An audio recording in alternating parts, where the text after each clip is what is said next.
Cheers, buddy. Thanks for coming out. It's happening. The reality of it. Yeah. So, I reckon we kick off.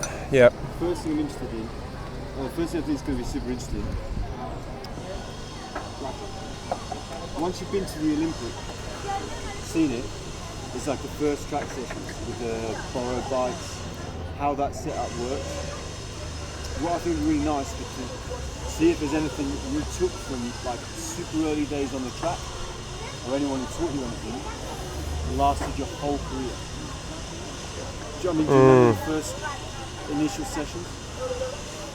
I think the thing then was like the community feel. Like, I don't know if that maybe it did last through my whole career, because I came through a different way that in compared to other guys. Like, the thing that I loved about Brunswick was when you went down there was no like, which I found out later on. When you first went to Brunswick, that's just what you thought cycling was. But set the scene for me of what so I came down, I had a pair of T-Mobile Nicks, no bibs. Yeah. And I came down and rolled, I might have even rolled a t-shirt or a very loose jersey. Yeah. And Trainers, yep. And there's bikes there, like they're just sort of everywhere. Like the track used to be different than what it is back then, but the seats there, I don't know if you went before they fixed the track up, but the seats, there was 2 clubhouses, like old like stone clubhouses, and inside was just like, I feel like hundreds of bikes. It's probably only like 150 bikes, but all Hillman track bikes. And when you got there, that first day we got there, I didn't go into the club rooms or anything. I just rocked up to the track Sunday morning. with your dad? With Dad. And I think what had happened was, if I remember correctly, we went across the track before it started, after those Olympics. So we went straight down after those Olympics. It would have been like early October or whatever, and it didn't start till like November or December. I'd have to double check that. It starts in the summer, and we're like, oh fuck, Dad was telling me about it, geeing me up, you know, like, oh, go down to this track, I've seen this track, Brunswick, you can race and all this sort of stuff. And so you start getting excited. You're like, holy shit, I can actually race, you know, like how cool is this? And then you see the track.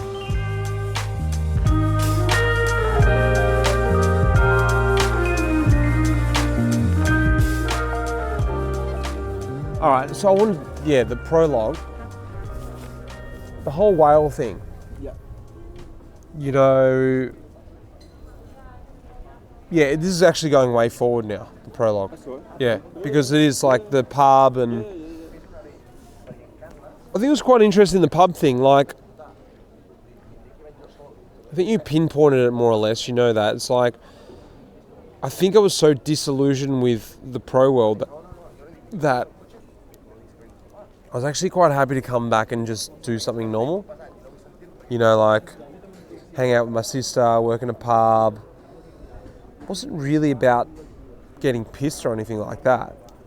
It was just more like being in the normal world. And the freedom thing being in Melbourne. I mean, you can be free in Melbourne and not working.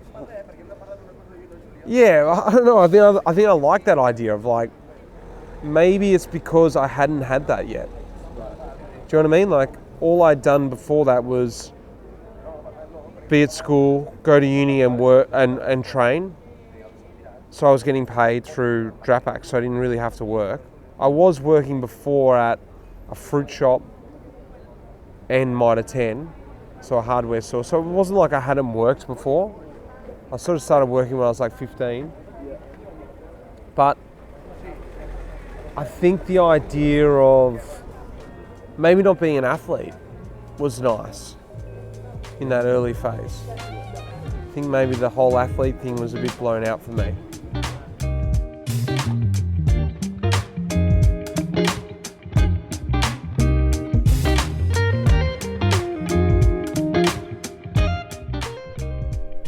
Big thing for me was a car. I've always had a car. Yeah. Sounds funny, but I bought a car in Durningen. I didn't have any money, but I bought one for €400. But that gave me freedom. Yeah.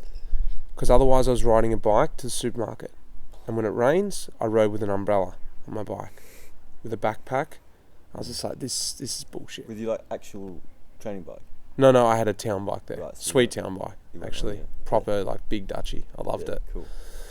Because I live next door to a bike shop, which was quite cool too. Like, just towny bike shop, but got to know those guys and bought a couple of townies off them. I tried to get them here. Just didn't happen in the end. Love to have those things now. Gazelles.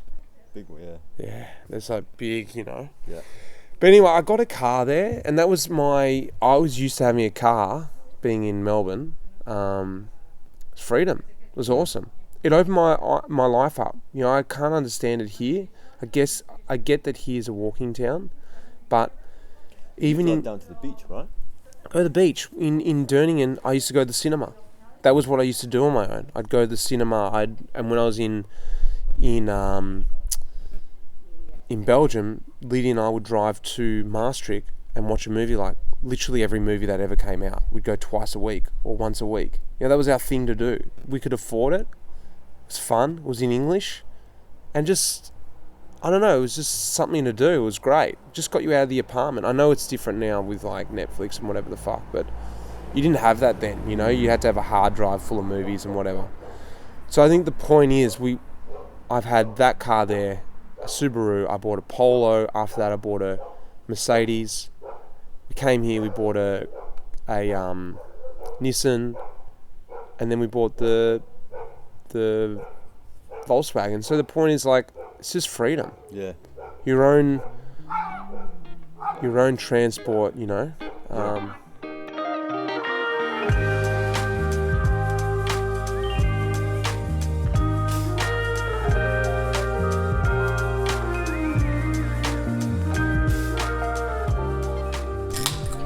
In the bunch, seeing how other riders did things. Yeah, that's right. I saw you wrote that. Known guys I knew and trusted and respected, I'd look for them in races and try to follow them. I was trying to think of any others, but like Heyman and Jez, they were good focal points in the bunch to try and get to where they were, because I felt they had good position and they knew when to be in good position. Right.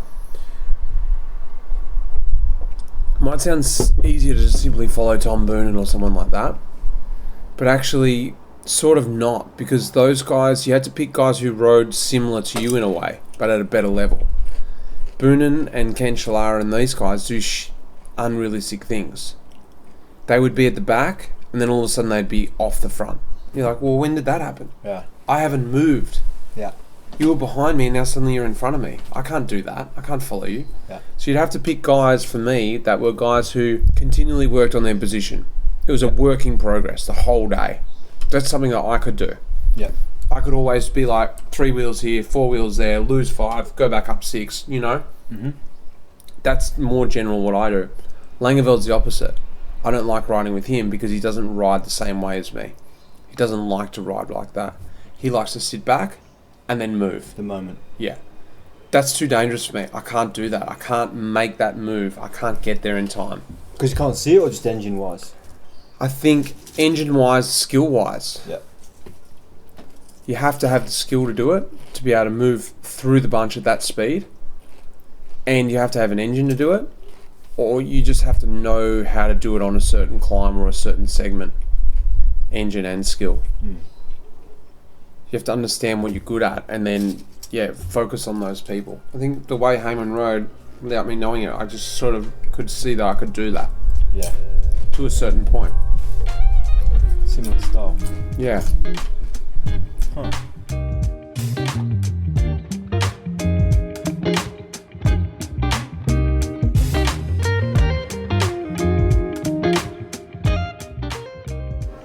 Do like one-day races on the circuit. Yeah. That's why Poulet was good. There's something about circuits. They just, you know your hard points, easy points, and you can sort of count everything down. Yeah. Okay, 3 climbs to go. That's all this is. 3 more times up that bitch. Yeah. You know? And that's it. You can just pretty much bypass the rest of the whole circuit. Mm. Where if it was in a race, it'd be like 80k to go. It's like, I just got 3 Wasbergs. That's all I've got to do. Yeah, true. And you just go up it, and then you're like, oh, sweet, I'm here. Yeah. All I do is 2 more times. It's like still 15k around the circuit. And when I've done the next one, it's the last one. So I'm basically there. I'm done now. Yeah. And like, it's still like 15k around this circuit where you just like completely write that off. Yeah. It's like just done. And my mentality was always like that. You know, like especially in Montreal. Yeah. It was like just that climb out of the finish there. Like, I just get over there like, oh, it's so hard. It's done. It's so hard after. It's like it splits. You go down there. It's about other little kick around the uni at the back. It's like. It was just that. Like, oh, I made it. Yeah. So I really did like circuits for that reason. Good and bad. I guess you can always go, holy shit, I've still got 10 more of them. Yeah. You know? Yeah. Easier to break down.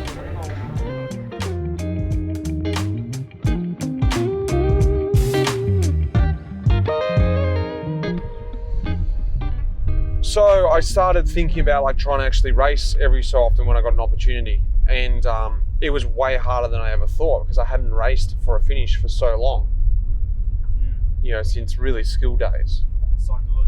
Psychologically, I couldn't go the next step. I couldn't do it, and I worked with this guy. Contacted me from the podcast. I have to look his name up, and he said, you know, I see you talk so much about psychology and you're always trying to get in the minds of cyclists. Are you interested in that for yourself? And just really, two things came at the right time. I was like, fuck, I would love some help right now. Yeah. And we worked together and he hit me with some really big questions. And the most pinnacle point for me was when I chased Rigo down at Canada, because that day, this is the next stop, I was free and just racing and not thinking. I just acted on instinct. Yeah. I came out of that corner, I was in the best position. I saw Rigo go, I went, I gotta shut that down. It's not easy to be there when Rigo goes in that race. Do you know what I mean? And I was like, I came across that line. It was like I'd won a race. Yeah. I was just like, I'm back. Yeah. I felt it. And that was a lot of work that we went through, and just trying to get in the moment, not trying to think, just trying to act. Stop. Yeah.